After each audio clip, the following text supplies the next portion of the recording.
Over the weekend, authorities in Indonesia reported that they have just experienced their first major air crash since 2018 when 189 people were killed at Lion Air Boeing 737 MAX plunged in the Java Sea. Luckily, they have been able to retrieve parts of the wreckage as well as the black boxes that voice record the cockpit as well as flight data. We're going to break down everything we know in just a moment, but first, if you're new here, make sure you tap that subscribe button, that way you never miss another video. Now, as I just mentioned, Indonesian authorities on Sunday located the black boxes from the jet that crashed in the Java Sea soon after taking off from Jakarta. In addition to this, search and rescue teams recovered pieces of the plane and even human body parts. The Boeing 737-500 was carrying 62 passengers and crew members that were on a domestic flight before it suddenly disappeared from all radar screens 4 minutes following takeoff. The military chief is hoping to retrieve these black boxes soon as they can begin their investigation on why exactly this all happened. So far, there have been no clues as to why this unfortunate crash took place though. Before this crash, more people had died due to air crashes in Indonesia than any other country in the past decade. Once search and rescue had found the crash site, pieces of the wreckage were brought into Jakarta's port.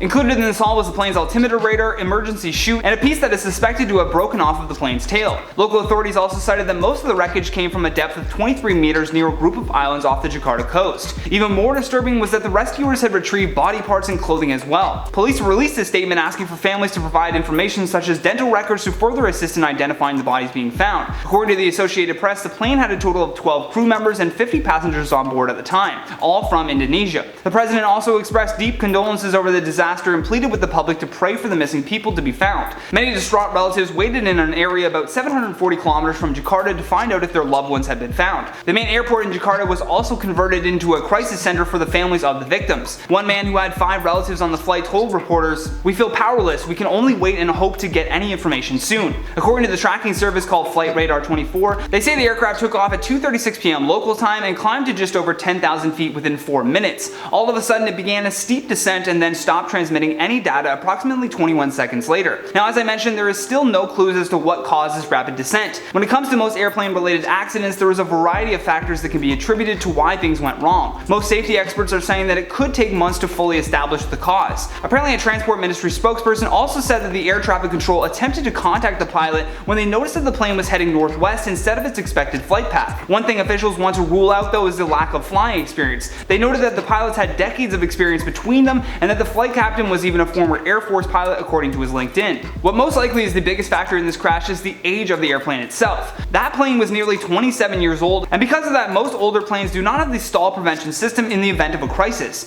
In a statement, Boeing said, "We are in contact with our airline customer and stand ready to support them during this difficult time," adding, "Our thoughts are with the crew, passengers, and their families." The Jakarta-based airline called Sriwijaya was founded in 2003 and largely is viewed as one of the budget airlines that has kept a solid safety record with no previous onboard casualties. Weather, though, has been a contributing factor in several of the past crashes in Indonesia. On Saturday, heavy rain in Jakarta delayed the takeoff for the 90-minute flight, and then they would later plunge into the water. No matter what the cause may be, this certainly does not bode well for Boeing. They were only cleared to fly their 737 MAX planes in November by the Federal Aviation Administration. Even worse is that earlier this month, Boeing had to pay $2.5 billion to the Justice Department because they concealed information about the 737 MAX, defrauding the US government in the process. Hopefully more information will be released soon, and then we can bring you all an update on this story. But with that though, let's quickly check out some of your comments from our last weekly roundup. The Deshaun Allen says, Kanye about to lose his mind when he finds out this rumor going around. I don't even think it's gonna faze him. I don't even think Jeffree Star is a name that Kanye West has in his head anymore. Jerry Jackwagon says, "The weekend looks like he had a rough weekend." Best comment. That's 5 stars, Jerry. 5 stars. Liz Garcia says, "My parents asking why I'm screaming science in the middle of the day." Just tell them you love science. And Jared. Pauline Navarro says, "Appreciation post for Johnny and his suits. They really do suit you, Johnny." I like that. I appreciate that comment. Gabe's Lonely Space says, "The weekend looks like a literal Amazon Prime box." You guys are savage. That's wild. That's been today's video, guys. Thank you so much for watching. I've been your host, Johnny Rogers, and until next time, stay classy, YouTube. Included in this haul was the plane's altimeter radar. I always get this word wrong. Altimeter. Right? That's altimeter? Yeah, altimeter. Yeah, it's altimeter. Police released a statement asking for families to provide information. Police released a statement